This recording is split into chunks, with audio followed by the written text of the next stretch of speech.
오늘은 우리가 그리스도의 높아지심 두 번째 시간입니다. 그러면 우리가 지난번에 나눴던 것은 그리스도의 높아지심은 어디까지인가? 그러면 그리스도의 높아지심이라고 할 때는 우리가 그리스도의 낮아지심을 생각할 때와 같습니다. 그리스도의 낮아지심이라고 할 때는 단순히 십자가를 지시고 죽으셨다 이 사실만을 말하는 게 아니라 어디서부터 어디까지요? 그리스도께서 이 땅에 오심부터 해서 죽으심 그리고 장사 지냄까지가 예수 그리스도의 낮아지심입니다. 그러면 다른 말로 해서 그리스도의 높아지심이라고 할 때는 부활을 통해서 어디까지? 이 땅에 다시 오시는 그때까지가 바로 예수 그리스도의 높아지심입니다. 그러니까 부활만이 높아진 게 아닙니다. 부활을 통해서 승천하시고 승천을 통해서 하나님 보좌 우편에 앉으시고 하나님 보좌 우편에서 다스리심과 더불어서 다시 재림주, 심판주로 오시기까지가 예수 그리스도의 높아지심입니다. 그러면 중요한 게 있습니다. 부활과 승천은 언제 일어난 사건입니까? 오늘날 시점으로 봐서는 그렇죠. 과거의 시점, 2000년 전에 일어난 사건이라면 하나님 보좌 우편에 앉으시는 그 높아지신 사건부터 예수 그리스도께서 다시 이 땅에 오시는 사건은 어느 시점일까요? 현 시점과 미래적 시점. 그러니까 오늘 이 시대는 예수 그리스도께서 다스리는 시대다. 아시겠죠? 그래 지금도 우리의 모든 삶들과 우리의 모든 생활의 영역들, 우리가 이 땅에서 살아가는 호흡하는 모든 순간순간은 누가 다스리고 있다? 예수께서 다스리고 있습니다. 그분이 높아지셔서 하나님 보좌 우편에서 지금도 현재적으로 우리를 다스리고 계십니다. 그게 바로 예수 그리스도의 높아지심을 통해서 우리가 배울 수 있는 겁니다. 그와 더불어 이제 더욱더 구체적으로 그리스도의 높아지심 첫 번째 부활. 그 부활로 말미암아 증명된 게 있습니다. 뭐가 증명되었습니까? 부활로. 예수는 하나님이십니다. 왜냐? 모든 사람은 죽음 이후로 자기의 능력으로 살아날 수 있는 사람은 없습니다. 그러나 오직 유일한 분이 있다면 예수께서만이 자기의 능력을 가지고 그 죽음에서 생명으로 옮기셨다는 사실이에요. 과연 어떤 피조물이 어떤 사람이 어떤 존재가 죽음을 이기고 그의 능력으로 살아날 수 있는가? 오직 유일하게 누구밖에 없다? 예수밖에 없다라는 거예요. 그로 말미암아 이 부활을 통해서 예수는 참 하나님이 되심이 증명된 겁니다. 또 증명된 게 있습니다. 예수님께서 부활하심으로 말미암아 증명된 게 뭐가 있을까요? 누구의 공의를 만족시켰을까? 하나님의 공의를 만족시켰습니다. 그게 증명된 거예요. 하나님의 공의가 뭡니까? 죄의 삭은 사망이다. 한마디로 죄를 지었다면 반드시 그 사람은 죽는다. 죄를 지은 결과 죄의 열매, 죄의 삭, 죄로 인해서 오는 모든 결론은 죽음에 이르는 거다. 그러니까 죽음이라고 하는 것은 죄의 열매입니다. 그러니까 죽지 않으려면은 그 죽음을 꺾어야 돼요. 그러니까 예수께서 부활하셨다. 그로 말미암아 죄의 삭인 사망이 끊어진 겁니다. 아시겠죠? 그래서 믿는 모든 자들에게는 사망이 있다 없다? 없습니다. 그래서 신자들은 이 땅에서 육신의 생명을 거두어 가실 때 신자에게 뭐라 합니까? 이 땅에서 잠을 잔다. 이런 표현을 해요. 잠잔다는 거는 뭡니까? 나중에 그렇죠. 깨어날 일이 있으니까 잠을 잔다고 표현해요. 그래서 예수 그리스도의 부활은 곧 하나님의 이 죄의 삭신 사망을 이기신 결과 하나님의 공의를 만족시키셨습니다. 아시겠죠? 그로 말미암아 이제는 죽음의 권세가 이제 우리에게 없습니다. 그러니까 보십시오. 자요. 사탄은 끊임없이 사람들에게 정죄를 합니다. 뭐라고 정죄하느냐? 저가 하나님 앞에 죄인이기 때문에 하나님 나라에 들어갈 수가 없습니다. 저는 하나님 앞에 범죄를 했기 때문에 하나님의 심판과 형벌과 저주를 받아야 마땅한 존재입니다라고 끊임없이 고소하는 게 사탄입니다. 근데 이제 그 사탄의 모든 고소 고발을 누가 끊으셨어요? 예수께서 부활하심으로 끊으셨어요. 그래서 성경에 말씀하시는 바와 같이 누가 우리를 정죄하리요? 누가 우리를 사랑했기 때문에? 하나님께서 우리를 사랑하셨기 때문에 우리를 구원하셨기 때문에 어느 누가 감히 그 주님의 구원 앞에 정죄할 수 있는 존재가 있습니까? 이제 예수 그리스도의 십자가와 부활을 믿는 모든 사람에게는 죄가 없음을 그리고 칭의, 의롭다 여겨주심으로 말미암아 사탄이 정죄하지 못합니다. 아시겠죠? 그러면 이제 우리는 하나님의 의롭다 여김을 받은 존재로서 우리 또한 어떻게 거룩한 성화의 삶을 살아가야 됩니다. 그게 당연한 도리예요. 내 죄가 얼마나 극심한지를 깨달았다면 그 죄의 결과가 주님의 죽으심과 더불어서 살아나심까지 이루어지겠다면 그 죄로부터 떠나기를 간절히 열망하는 게 우리 신자의 참된 도리가 됩니다. 그래서 예수 그리스도의 부활로 말미암아 확실히 증명된 건 예수는 하나님이십니다. 하나님의 공의가 만족됐습니다. 사탄은 더 이상 믿는 자에게 정죄할 수가 없습니다. 그와 더불어 이제 신자들은 그 예수 그리스도의 십자가와 부활을 믿음으로 말미암아 그들 또한 어떤 삶을 살아간다? 거룩한 성화의 삶을 살아가는 것이 증명이 된 거예요. 그게 우리 주 예수 그리스도의 부활로 말미암아 우리가 얻게 된 유익이에요. 아시겠죠? 이게 우리가 지난번에 나눴던 예수 그리스도의 높아지신 부활입니다. 오늘은 우리가 승천에 대해서 나누고자 합니다. 그러면 오늘 우리가 나누고자 하는 이 승천은 두 가지입니다. 부활하시자마자 주님이 바로 승천했습니까? 아니죠. 40일 동안 머무셨어요. 그래서 승천하기 전까지 주님은 무엇을 하셨느냐? 그리고 승천하셔서 우리에겐 어떤 유익을 베풀어 주시느냐? 이 사실에 대해서 우리가 한번 나오도록 하겠습니다. 다시 한번 제가 53문을 읽을 때 우리 답을 우리 성도님들께서 크게 한번 읽어주시길 바랍니다.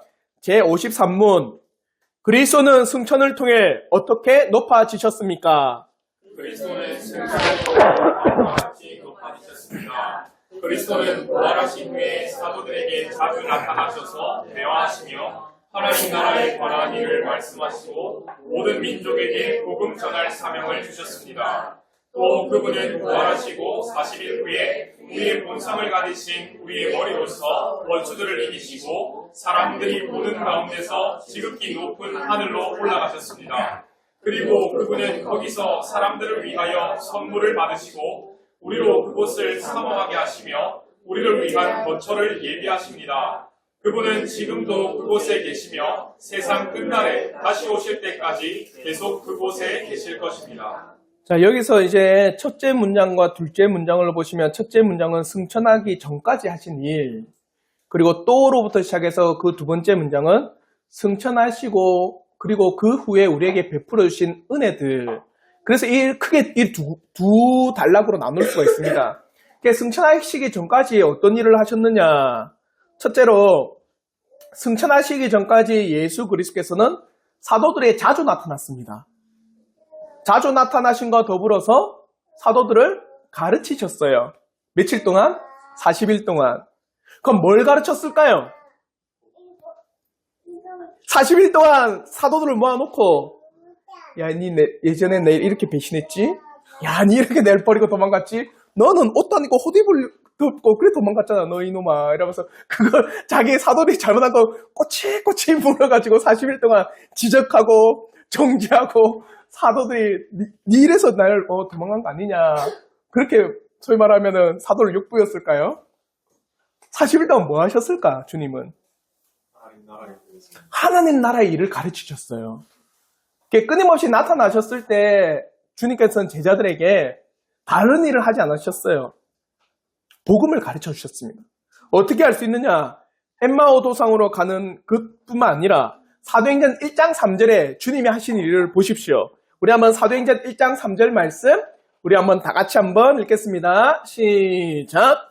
그가 고난받으신 후에 또한 그들에게 확실한 많은 증거로 친히 살아계심을 나타내서 40일 동안 그들에게 보이시며 하나님 나라의 일을 말씀하시니라. 40일 동안 보이시고 하나님 나라의 일을 말씀했습니다.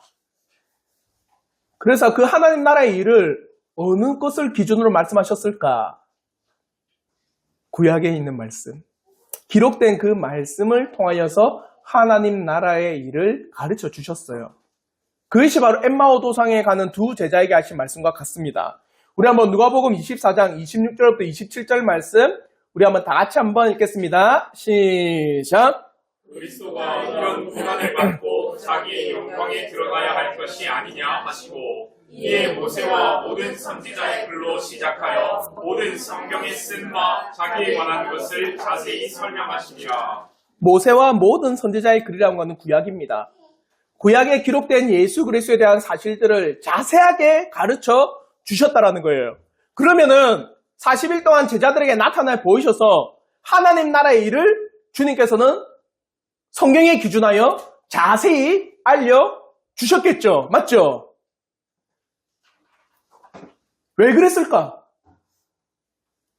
왜 주님께서는 바로 승천하지 않으시고 40일 동안 제자들에게 나타나신과 더불어 엠마오 도상에 가는 그 두 제자 더불어서 구약의 말씀을 기초로 해서 예수 그리스도 자신에 대해서 끊임없이 가르치시고 하나님 나라에 대해서 그렇게 세세하게 가르쳐 주신 이유가 뭘까요?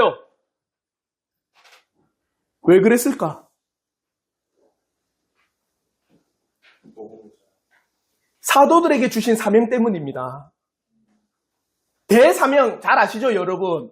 마태복음 28장 19절부터 20절. 어떤 사명을 주셨는가? 우리 한번 마태복음 28장 19절부터 20절 말씀 우리 한번 다 같이 한번 읽겠습니다. 시작. 그러므로 너희는 가서 모든 민족을 제자로 삼아 아버지와 아들과 성령의 이름으로 세례를 베풀고 내가 너희에게 분부한 모든 것을 가르쳐 지키게 하라. 볼지어다 내가 세상 끝날까지 너희와 항상 함께 있으리라 하시니라. 사도들에게 가르쳐 주신 게 뭡니까? 모든 민족을 제자로 삼아야 됩니다. 모든 민족을 제자로 삼는다는 것은 사도들의 제자를 삼는 게 아니라 누구의 제자? 예수 그리스도의 제자, 복음의 제자들, 복음의 거듭난 자를 너희들이 찾아라. 우리가 오전에 말씀을 나눴던 것처럼 그렇게 복음에 합당한 자를 찾아라. 그래서 뭘 해야 됩니까? 내가 너희에게 분부한 모든 것을 어떻게 가르쳐 지키게 하라. 아시겠죠? 근데 사도들이 가르쳐야 되는 게 있는데 모르면 가르칠 수 있습니까? 사도들이 가르치고 지키게 해야 되는데 예수 그리스도에 대해서 그 복음에 대해서 정말 참된 신자의 삶에 대해서 가르치고 그들에게 명령하고 그들에서 권면하고 그들에게 대해서 이 말씀에 대해서 조목조목 가르쳐 주려면 사도들이 말씀에 대해서 알아야 되겠죠. 모르면 못 가르칩니다. 한마디로 이 대사명을 감당하기 위해서는 주님께서는 40일 동안 사도들을 그 제자들을 하나님 나라의 일에 대해서 너무나도 정확하고 자세하고 세심하게 가르쳐야 되는 거예요. 그래서 40일 전까지 주님이 무엇을 하셨느냐? 바로 주님의 나라의 일에 대한 하나님의 복음에 대한 그 가르침을 끊임없이 하셨다는 겁니다. 그러니까 신약에서 이런 말씀, 맹인이 맹인을 인도한다. 그게 뭐냐면 예수님 시대의 지도자들을 비유해서 한 말이거든요. 맹인이 맹인을 인도한다는 게 뭡니까? 맹인이 맹인을 인도한다. 그게 마태복음 15장 14절 말씀인데 우리 한번 마태복음 15장 14절 말씀 우리 한번 다 같이 한번 읽겠습니다. 시작. 그냥 그럼 그들은 맹인이 되어 맹인을 인도하는 자로다. 만일 맹인이 맹인을 인도하면 둘이 다 구덩이에 빠지리라 하시니. 이 말씀 맹인이 맹인을 인도한다. 맹인은 앞을 못 보는 자이죠. 근데 앞을 못 보는 자가 앞을 못 보는 자를 인도할 수 있습니까? 할 수가 없어요. 앞을 못 보는 자가 앞을 못 보는 자를 인도하면 둘 다 어떻게 된다? 구덩이에 빠지게 되지 않겠느냐. 다른 말로 해서 모르는 자가 복음이나 예수 그리스도나 하나님 나라나 구약의 말씀이 무엇인지를 모르는 자가 어떻게 모르는 자를 인도할 수가 있느냐. 모르는 자가 모르는 자를 인도하면 어떻게 됩니까? 둘 다 오류에 빠지고 무지하게 되는 겁니다. 아시겠죠? 그러니까 주님께서 대사명을 맡기신 그 이후 그 대사명을 감당하고 대사명을 완수하고 대사명을 이행하기 위해서는 사도들은 뭘 알아야 된다? 하나님 나라의 일과 복음에 대해서 알아야 된다라는 거예요. 그러니까 주님께서는 40일 동안 그 사도들과 제자들에게 하나님 나라의 복음의 일들, 그 하나님 나라의 일들을 면밀히 다 가르쳐 주셨던 겁니다. 아시겠죠? 그게 주님께서 40일 승천하기 40일 전에 하신 일들이라는 거예요. 그러면 이제 두 번째, 승천의 방식에 대해서도 우리에게 말씀하고 있습니다.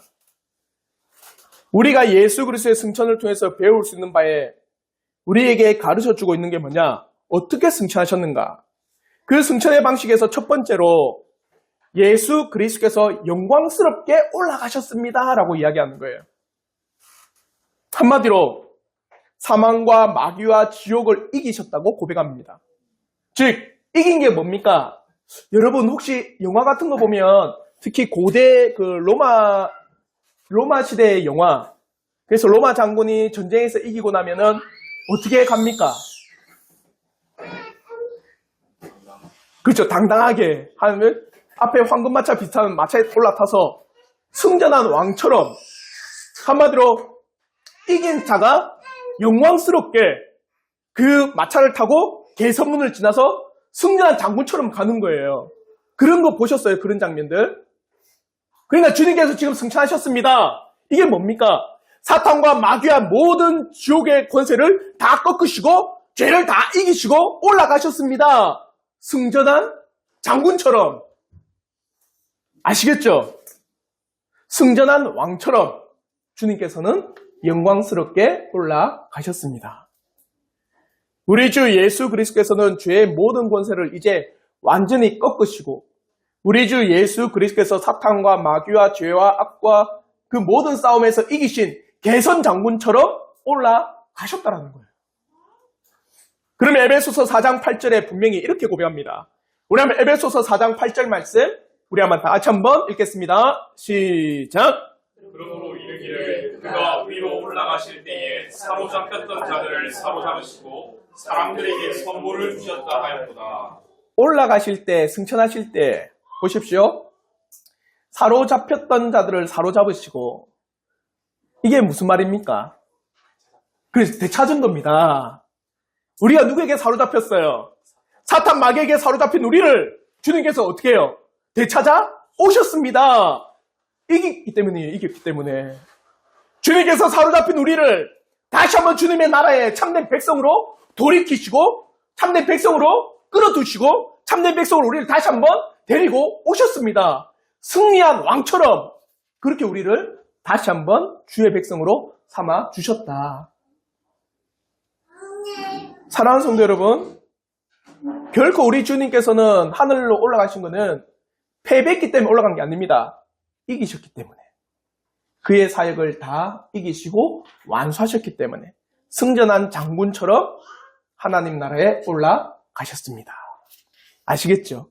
그래서 우리가 잘 알고 있듯이 우리의 믿음의 선조들은 우리는 이 땅에 살아가는 게 이미 이긴 전쟁을 하고 있는 거예요. 우리가 전쟁을 하는 거는 다 이겨놓은 전쟁을 마무리하는 단계입니다. 아시겠죠? 그러니까 이거는 주님이 싸운 모든 전쟁에 이긴 전쟁에 우리는 발을 담그고 나머지 잔당을 우리가 처리하고 있는 겁니다. 그래서 이미 이긴 싸움에 우리가 질 이유가 없습니다. 왜냐? 우리 주님께서 이기셨기 때문입니다. 그게 승천의 방식이에요. 첫 번째. 개선, 한마디로 승리한 장군처럼 우리 주님께서 올라가셨습니다. 그리고 두 번째 뭐냐? 눈에 보이도록 올라가셨습니다. 분명히 사도들이 보는 가운데서 예수 그리스도께서는 부활한 육신을 가지고 하늘로 올라가셨습니다. 예수 그리스도께서 아무도 보지 않을 때 은밀하게 올라가셨다면 많은 사람들이 의문을 가지고 많은 사람들이 질문을 하고 많은 사람들이 소위 말하면 확신을 가지지 못하고 올라가셨을 거다라고 하지만 오늘 분명히 우리에게 말씀하시는 바는 주님이 승천하신 그 승천은 눈에 보이도록 많은 이들에게 제자들에게 확실히 증거가 되도록 그들의 눈으로 볼 수 있도록 하나님 나라로 올라가셨습니다. 그러므로 사도행전 1장 9절에 이렇게 말씀합니다. 우리 한번 사도행전 1장 9절 말씀 다 같이 한번 읽겠습니다. 시작. 이 말씀을 마치시고 그들이 보는데 올려져 가시니 구름이 그를 가리어 보이지 않게 하더라. 그들이 보는데 올라가신 거예요. 그러니까 주님의 그 승천은 결코 거짓이 아니요 참된 역사적 사실이라는 것을 우리에게 명백하게 가르쳐주고 있습니다. 그럼 우리가 이 승천의 방식 두 가지를 꼭 아셔야 돼요. 우리 주 예수 그리스도께서는 승리한 장군처럼 올라가셨습니다. 영광스럽게. 그와 더불어 사도들의 눈에 보이도록 올라가셨습니다. 그래서 어떠한 사람도 핑계할 수 없도록, 어떠한 사람도 이에 대해서 의문을 가지지 않도록 확실하게 많은 사람들에게 증거하시면서 우리 주 예수 그리스도께서는 승천하셨습니다. 그래서 훗날의 성경 기록에 보면 뭐라고 합니까? 너희가 보는 그대로 이 땅에 다시 오시리라. 그게 바로 사도행전 1장 11절의 말씀입니다. 우리 한번 사도행전 1장 11절 말씀 다 같이 한번 읽겠습니다. 시작. 이르되 갈릴리 사람들아 어찌하여 서서 하늘을 쳐다보느냐 너희 가운데서 하늘로 올려주신 이 예수는 하늘로 가심을 본 그대로 오시리라 하였느니라. 하늘로 올려지신 이 예수는 가심 그 본 그대로 이 땅에 다시 오십니다. 너희들이 눈으로 봤던 것처럼 이 땅에 주님이 다시 오실 그때는 우리의 눈으로 직접 볼 수 있도록 오신다라는 거예요. 이 날에는 얼마나 위대하고 이 날은 얼마나 경이로울까. 그러면 성경에서는 이 날에 대해서 많은 기록을 하고 있는 게 뭐라고 하냐면 믿는 자들에게는 영광스러운 날이요 믿지 않는 자들에게는 두렵고 떨리는 날이 됩니다. 왜냐? 그토록 그들이 끊임없이 지금 2000년 동안 외쳐지고 있는 거잖아요.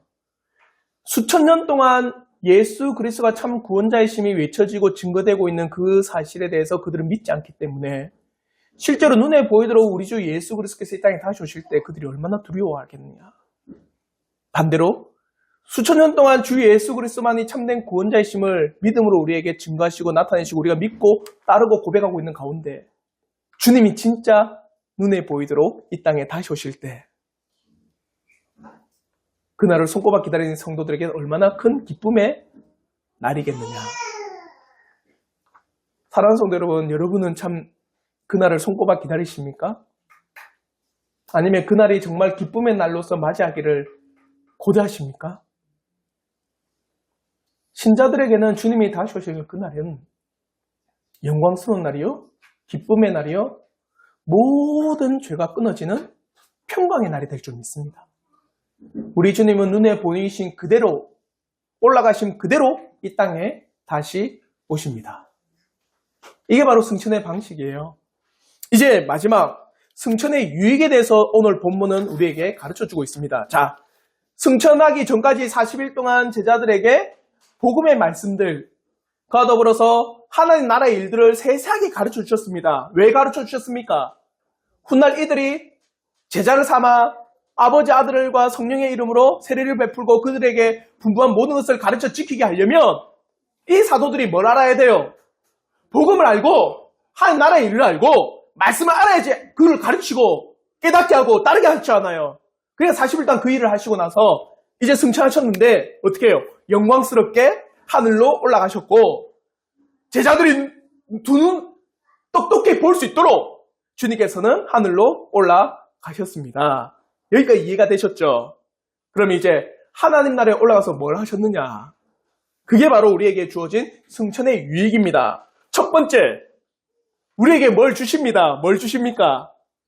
선물을 주십니다. 그 선물은 뭘까요? 보혜사, 성령을 우리에게 보내주세요. 그래서 성경에 보면 에베소 4장 8절 우리가 좀 전에 읽었지만 다시 한번 에베소서 4장 8절 말씀 우리 한번 다 같이 한번 읽겠습니다. 시작. 그러므로 이르기를 그가 위로 올라가실 때에 사로잡혔던 자들을 사로잡으시고 사람들에게 선물을 주셨다 하였도다. 위로 올라가실 때 사로잡았던 자들을 사로잡으시고 이거는 우리에게 구원을 베푸시고 그 구원을 베푸는 그 사람들에게 뭘 주셨다? 선물을 주셨다. 그러고 나서 뒤에 어떤 말씀이 나오는 줄 아세요? 그 선물이 과연 뭐냐? 뒤에 말씀이 없다면 우리는 의문을 가질 겁니다. 어떤 선물이지? 여러분 어떤 선물이 됐으면 좋겠습니까? 주님께서 우리에게 선물을 주신다는데 여러분 받고 싶은 선물 없어요? 없는가 봐요. 남편이 뭐 다 잘 주나 선물을? 우리 아내분께서 선물을 날마다 잘 줘요. 아니 친구나 교우들이 막 선물을 너무 잘 줘서 받고 싶은 선물이 없나 우리? 그래 만약에 뒤에 말씀이 없다면 우리가 그 선물에 대해서 의문을 가지고 맞죠? 궁금해하고 뭐지? 어떤 선물이지? 할 건데 에베소서 4장 8절 뒤에 11절과 12절 말씀을 보십시오. 뭐라고 하시느냐? 우리 한번 에베소서 4장 11절과 12절 말씀 우리 한번 다 같이 한번 읽겠습니다. 시작! 그가 어떤 사람은 사도로, 어떤 사람은 선지자로, 어떤 사람은 복음 전하는 자로, 어떤 사람은 목사와 교사로 삼으셨으니 이는 성도를 온전하게 하여 봉사의 일을 하게 하며 그리스도의 몸을 세우려 하심이라. 선물을 주셨는데 무슨 선물을 주셨습니까? 성령의 은사를 주셨어요. 각 사람에게. 한마디로 여기서 말하는 사도요, 선지자요, 복음을 전하는 자요, 목사와 교사로 그래서 각양 다양하게 은사인 선물을 주셨고 그런 말미암아 하고자 하는 일은 뭐냐? 성도들을 온전케 하는 것, 그와 더불어 봉사 일을 하는 것, 이 모든 것을 통해서 뭘 하는 것? 하나님의 몸된 교회를 세워 나가는 일을 하도록 은사를 선물로 주셨습니다. 우리 주 예수 그리스도께서 승천하심으로 해서 이제 주의 몸된 교회를 세우게 하기 위해서 각양 은사들을 믿음에 따라, 믿음의 분량에 따라 모든 사람들에게 나눠 주십니다. 특별히 각 사람에게 성령을 선물로 주신 그 사실에 대해서 우리는 너무나도 잘 알고 있습니다. 그러면 요한복음 16장 7절 말씀, 우리 한번 요한복음 16장 7절 말씀, 우리 한번 다 같이 한번 읽도록 하겠습니다. 시작!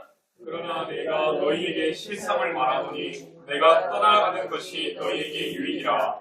내가 떠나가지 아니하면 보혜사가 너희에게로 오시지 아니할 것이요 하면 내가 그를 너희에게로 보내리니. 모든 사람에게 성령을 부어 주십니다.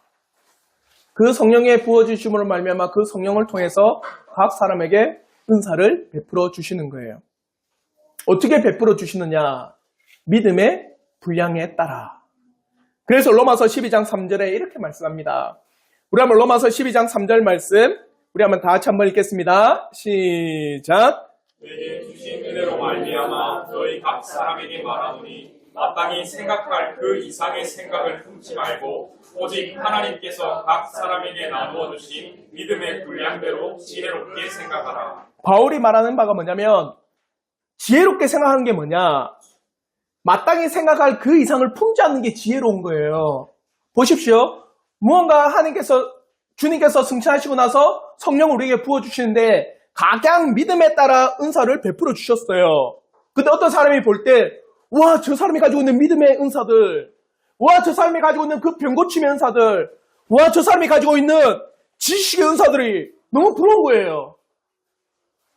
그걸 시기하고 질투하고 왜 나는 그게 없냐고 하면서 분노하고 그렇게 하면 된다 안 된다? 안 된다라는 겁니다. 마땅히 생각할 그 이상의 생각을 품지 말라는 거예요. 오직 각 사람에게 나눠주신 대로 믿음의 분량대로 너희에게 베풀어진 그 은사를 가지고 너희는 뭘 하라? 성도를 온전케 하고 봉사일을 하고 교회를 든든히 세워 나가는 겁니다. 아시겠죠? 오늘날 많은 교회가 여기서 힘들어합니다. 왜 힘들어합니까? 어떤 분은 교회 장로의 직과 집사의 직을 감당할 수 있는 그런 외적인 은사가 보이지 않는데 그런 은사를 자기가 너무 하고 싶으니까 그렇게 하지 못하는 자신을 보고 때로는 상처받기도 하고 그렇게 안 세워주는 그 교회를 통해서 때로는 낙심하기도 한다는 거예요. 그래서 그 직급이 뭡니까? 높아지는 수직적인 모습을 통해서 많은 사람들이 그에 대해서 낙심하고 넘어진다는 그 일들이 비일비재하잖아요. 근데 성경은 뭐랍니까? 믿음의 분량대로 각자에게 주시는 은사대로 그걸 섬겨 나가는 거다. 때로 어떤 사람에게 가르치는 일을 주셨다면 그 가르치는 대로 섬겨 나가는 거고 어떤 사람에게는 봉사하는 일 어떻게 해요? 뒤에서 모르게 봉사할 수도 있거든요. 그렇게 봉사하는 일을 주셨다면 그렇게 섬겨 나가는 거고 각양의 은사에 따라서 각양의 믿음의 분량에 따라서 주신 대로 우리는 행하고 봉사하고 교회를 섬겨나가는 게 합당한 거지. 내가 저 일을 못한 데서 와 나에게 왜 이거 없어? 그래서 내가 마음이 상심하고 낙심할 일이 아니라는 거예요. 아시겠죠? 주님께서 승천하심으로 말미암아 우리에게 뭘 주셨다? 선물을 주셨다. 그 선물이 뭐냐? 성령의 놀라운 은사들을 각각 주셨습니다. 절대 안 준 게 없습니다. 정말 믿음 가운데 거듭난 자에게는 반드시 성령의 은사를 주십니다. 왜 그렇게 확증할 수 있을까요? 목사님은 왜 그렇게 확실히 거듭난 자에게 성령의 은사를 주셨다라고 왜 그렇게 확신하십니까? 제가 왜 그렇게 확신할 수 있을까요? 그렇지 않으면 지금까지 교회가 살아남지. 바른 교회가 살아남지 못한다. 그럴 수도 있어요. 더 중요한 게 있습니다. 믿는 순간에 우리에게 누가 임하십니까? 성령이 임하십니다. 맞죠? 성령이 우리 안에 계세요. 그러면 당연히 성령이 계시면 뭐가 있습니까? 성령의 은사가 있는 거예요. 아시겠죠? 당연한 겁니다. 성령이 우리 안에 거하시는데 어찌 우리에게 성령의 놀라운 은사가 없을 수 있느냐? 가장 다양하게 주셨어요. 이게 은혜입니다. 그리고 두 번째 뭐냐? 하나님 나라의 일을 사모하도록 하셨습니다. 우리 주 예수 그리스도께서 사도들의 눈에 보이도록 진짜 하나님 나라로 승천하신 것을 알려주셨다면 우리 또한 믿음의 눈으로 우리 주 예수 그리스도의 승천을 바라봐야 됩니다. 그리고 우리가 가야 할 본향을 사모하게 하시는 겁니다. 이렇게 하나님 나라를 사모하는 이유는 뭘까요? 왜 하나님 나라를 사모해야 될까요? 저 많은 사람들이 하나님 나라를 이야기하면 이렇게 이야기합니다. 아픔도 없고 눈물도 없고 질병도 없고 고통도 없고 슬픔도 없는 그 나라가 얼마나 좋습니까? 물론 맞죠. 하나님 나라는 질병도 없고 눈물도 없고 괴로움도 없고 슬픔도 없는 기쁨의 나라 맞습니다. 근데 더 중요한 게 있어요. 이 승천을 통해서 여러분이 한번 생각해 보십시오. 승천이 뭡니까? 그렇죠. 높아지심인데 누가 가신 거예요? 예수께서 하나님 나라로 올라가신 게 승천이잖아요. 그러면 하나님 나라에 누가 계신 겁니까? 예수가 계신 거예요. 여러분을 누가 구원하셨어요? 보고 싶지 않습니까? 단순하게 하나님 나라가 기쁨의 나라요, 슬픔이 없는 나라요, 죄가 없는 나라요, 아픔이 없고 고통이 없는 그런 나라를 떠나서 그곳에 누가 계신다라는 거예요. 예수께서 계신다라는 거예요. 예수께서. 나를 구원하신 그 예수께서 어디에 계신다? 하나님 나라에 계신다라는 거예요. 그 나라에 가면 너무나도 고대하고 바라고 싶은 거 아닙니까? 나를 구원하신 그분께서 그곳에 딱 자정하고 계신다라면 그 나라에 내가 들어가고 싶고 그 나라에 내가 가고 싶고 그 나라에 내가 지금이라 당장 올라가고 싶은 게 당연한 겁니다. 왜? 그곳에 누가 계시기 때문에. 예수께서 계시기 때문에. 그래서 여러분이 성경을 잘 읽어보면 예수 그리스도와 신자의 관계를 누구와 누구의 관계로 비유한 줄 아세요? 그렇죠. 신랑과 신부를 비유합니다. 신랑 대신 예수를 누가? 신부인 우리가 기다리는 거예요. 그날을 기다리는 겁니다. 다른 걸 다 떠나서 우리가 정말 하나님 나라를 사모하고 바라보고 소망하는 것은 그 나라에 우리를 구원하신 예수가 있기 때문입니다. 그러므로 히브리서 11장 13절과 16절에 이렇게 말씀합니다. 조금 길지만 우리 한번 다 같이 큰 목소리로 한번 읽어보도록 하겠습니다. 시작! 이 사람들은 다 믿음을 따라 죽었으며 약속을 받지 못하였으되 그것들을 멀리서 보고 환영하며 또 땅에서는 외국인과 나그네임을 증언하였으니 그들이 이같이 말하는 것은 자기들이 본향 찾는 자임을 나타냅니다. 그들이 나온 바 본향을 생각하였더라면 돌아갈 기회가 있었으려니와 그들이 이제는 더 나은 본향을 사모하니 곧 하늘에 있는 것이라. 이러므로 하나님이 그들의 하나님이라 일컬음 받으심을 부끄러워하지 아니하시고 그들을 위하여 한 성을 예비하셨느니라. 우리의 믿음의 선조에 대한 이야기를 하며 그들은 믿음을 따라 죽었다고 합니다. 믿음을 따라 죽었기에 약속을 받았습니까? 못 받았습니까? 못 받았어요. 여기서 이걸 주겠다고 약속하셨는데 그들이 그걸 받기 전에 죽음을 맞이했기 때문에 그걸 못 받은 겁니다. 그런데 뭐라고 합니까?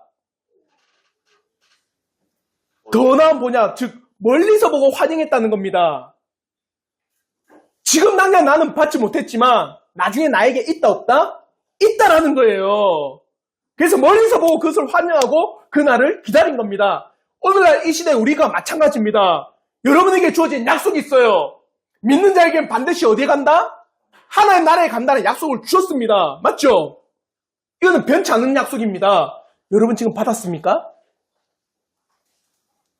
여러분 지금 가지고 계세요? 지금 하나님 나라가 여러분에 임했습니까? 그게 우리의 육체적으로. 아니죠.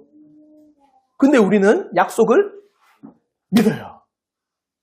그러니 그날을 손꼽아 기다리는 겁니다.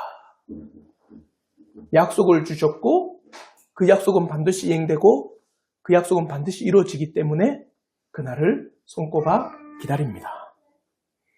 그러므로 신자들은 이 세상을 헛된 동산과 같이 보았으며 이 육신의 땅에서 영원을 바라보지 않고 우리가 나그네요 순례자요 이 땅에서 잠시 왔다가 갈 뿐 우리의 영원한 본향을 바라본 자들이 참된 신자였습니다. 그래서 이 땅에서 자신의 육신이 아무리 약하고 자신이 아무리 나약해 보인다고 해도 아무리 비천하고 연약한 인생, 비천한 인생, 세상 사람들이 볼 때 매우 보잘것없는 인생을 살았다고 하더라도 그들은 그것을 전혀 개의치 않았습니다. 다른 사람에 비해 가난하다, 다른 사람에 비해 내 육신이 약하다, 다른 사람에 비해서 세상적으로 나는 복이 없네. 그에 대해서 우리의 믿음의 선조들은 개의치 않았어요. 왜? 자신이 가야 될 어디가 있기 때문에, 참된 본향이 있기 때문에, 그곳에는 하나님의 약속이 있고 약속이 주어진 것을 바라보고 그곳에 또 누가 계시기에 예수께서 계시기 때문에 그날을 손꼽아 기다리며 그날만을 바라본 겁니다. 주님이 승천하신 이유는 우리가 더욱더 하나님 나라를 사모하라고요. 그곳에 계신 우리 주 예수 그리스도를 사모하며 그날을 손꼽아 기다리라고 우리 주 예수 그리스도께서 승천을 하신 겁니다. 얼마나 큰 유익입니까? 또 다르게는 하이델베르 의리문답에서 말하냐, 주의 승천이 왜 그래 큰 유익이냐 할 때 주님이 승천하지 않으셨다. 그러면 여러분 다 어디 가야 돼요? 주님은 육신을 가지고 계시잖아요. 맞죠? 육신을 가지신 한계가 뭐가 있습니까? 육체의 한계. 한 곳에만 밖에 못 있잖아요. 여기 여러분이 육체를 가지고 있는데 여러분 여기 이 자리에 다른 거 있습니까? 그 우리 주님께서 부활하셨다는 것은 참된 육체를 가지고 부활하신 겁니다. 맞죠? 그러니까 주님이 지금 승천하지 않고 어딘가에 계시겠죠? 만약에 승천하지 않았다면 그것이 예루살렘이다. 그럼 여러분을 권하신 그 주님을 보러 어디 가야 돼요? 예배드리러 어디로 가야 됩니까? 그렇죠. 예루살렘 가야 돼요. 근데 승천하셨어요. 우리 주님 어디 계십니까? 그죠? 하늘나라에 계시고 지금 우리는 그 믿음 가운데 주님을 바라보는 겁니다. 맞죠? 그러니까 우리는 어디에 있든 주님과 함께 있는 거고 어디에 있든 우리는 예배를 드릴 수가 있는 겁니다. 얼마나 큰 유익이에요, 승천이.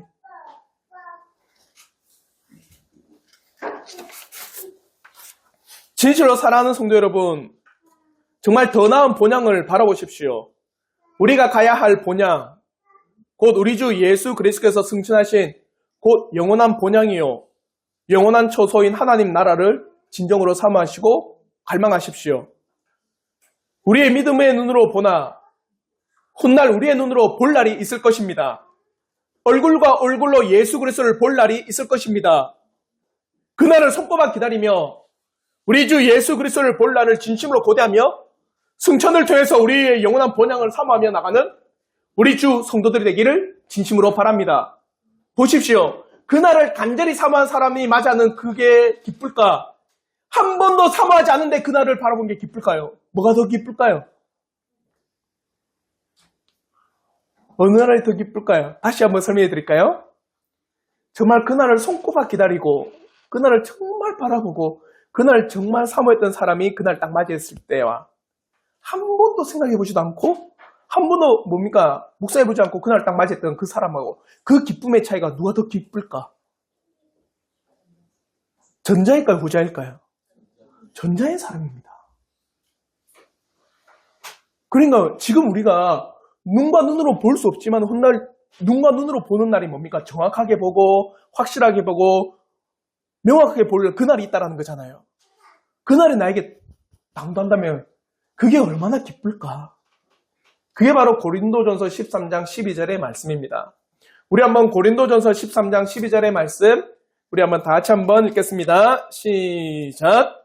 우리가 지금은 거울로 보는 것 같이 희미하나 그때에는 얼굴과 얼굴을 대하여 볼 것이요 지금은 내가 부분적으로 하나 그때에는 주께서 나를 아신 것 같이 내가 온전히 알리라. 너무 아름다운 말씀이 뭐냐면 주님께서 나를 아신 것 같이 나도 어떻게 한다? 온전히 안다는 거예요. 보십시오. 주님이 여러분을 아는 게 얼마만큼 할까요? 머리카락도 다 세신바대처럼 우리를 안다 있거든요. 여기서 알다라고 하는 이 단어가 광부가 금맥을 캐면서 그 사람을 깊이 파가면서 아는 거예요. 여러분 부부이지만 다 모릅니다. 저도 아직도 몰라요. 수십 년을 살아도. 저 사람 왜 저런 말 하는지도 그 성격이 뭔지를 잘 모릅니다. 아직도 그래. 평생 아마 모를 것 같아요.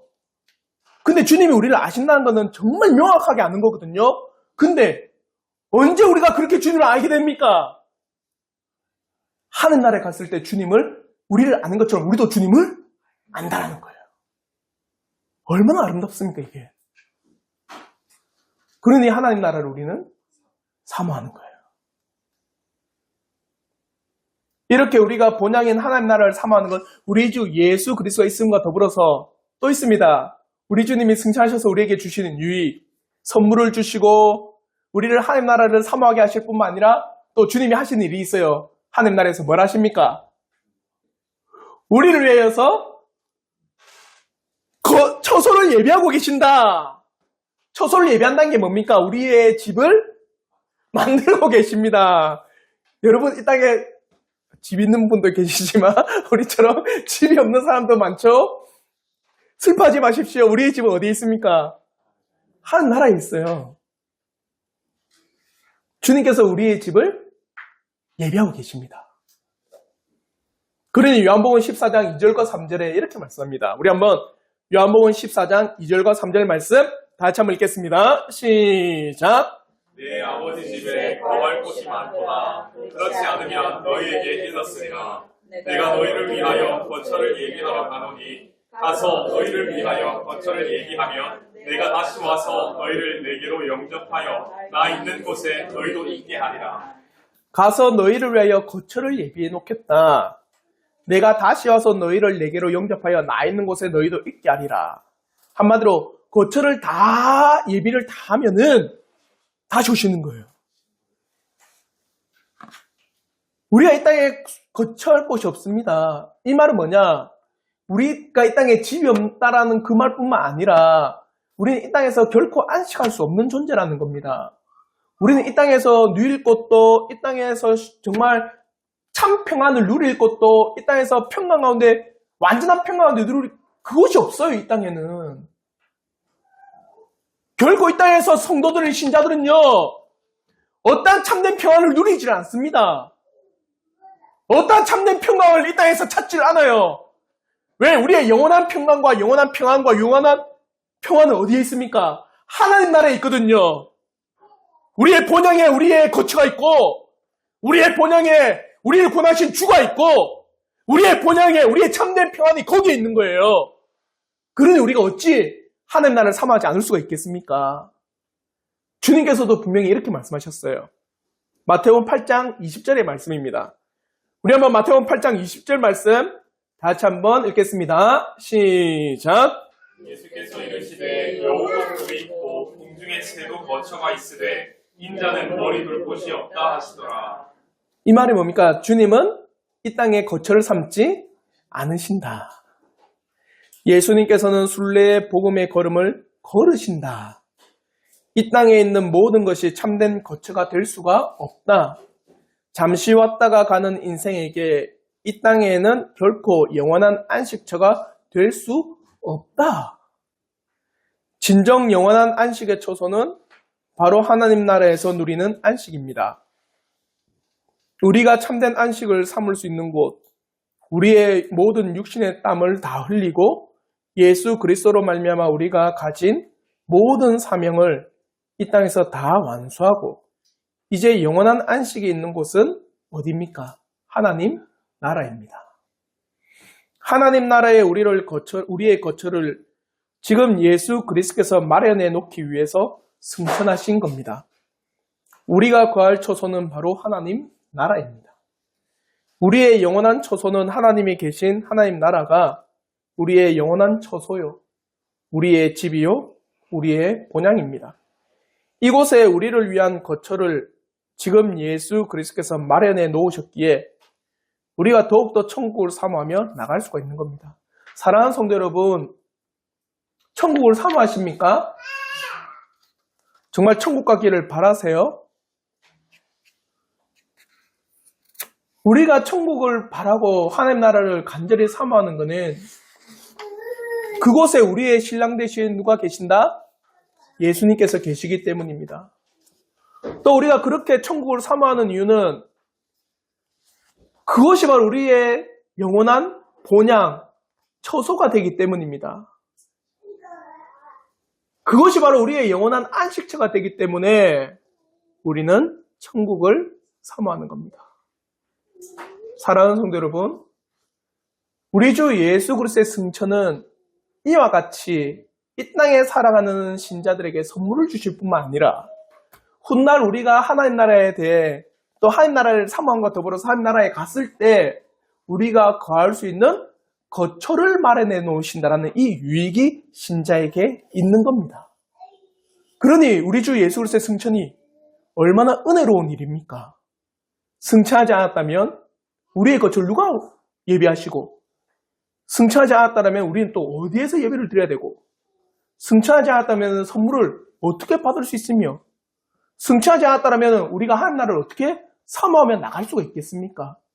사랑하는 성도 여러분, 예수 그리스도의 승천은요, 여러분에게 은혜의 놀라운 증거입니다.